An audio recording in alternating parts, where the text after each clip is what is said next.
we're speaking Martian to you, aren't we? Yes. Yeah, that's correct. I'm going to give you a more general approach to this. In 2009, the world changed as far as authors are concerned.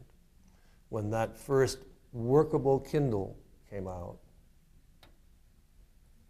as opposed to the clunky one that existed before, authors began to see how they could use social media in order to promote their books.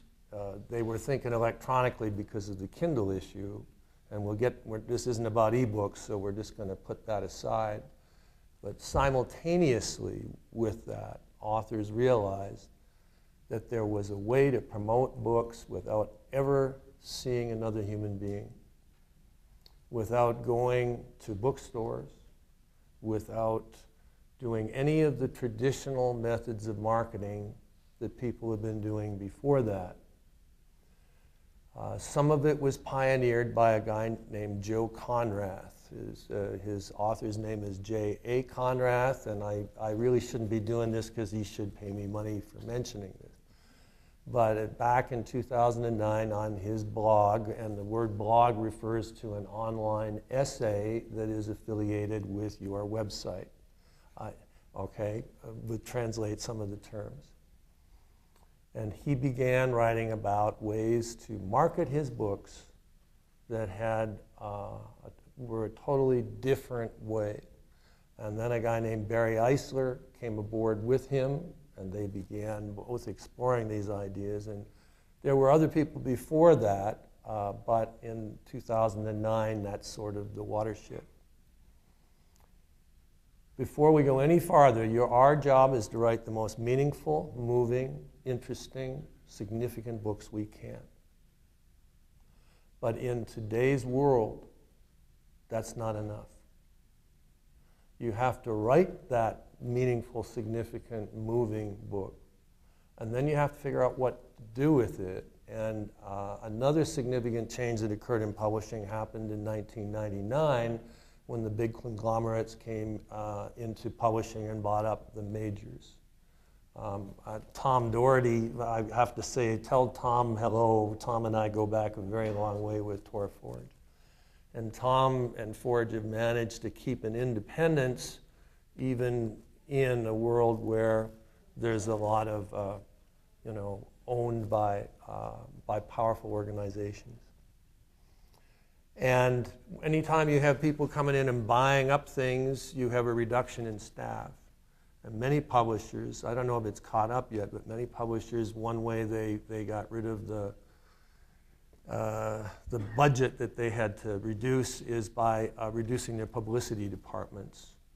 And some of you may have contracts that stipulate you must be doing so much in order to promote your book. The onus started to come toward us in ways that had never happened before. A lot of people want to be affiliated with a publisher. I call it the love me syndrome. My editor loves me, my publisher loves me, my publicist loves me. And I don't have to do anything but write, goes the feeling. Well, not anymore.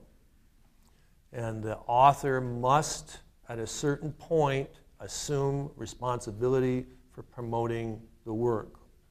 Now, I'll invoke Arnold Schwarzenegger here. Arnold used to say that he would devote 1/10 of the time it took to make the movie to market it. And at that time, that was considered a lot. But now, in fact, it would be a lot more. And as a general rule of thumb, if you've written a book that took you 12 months and you're not spending 1 month promoting it, you're not in the business. It's that simple. People are just speeding by you while you're practicing skywriting.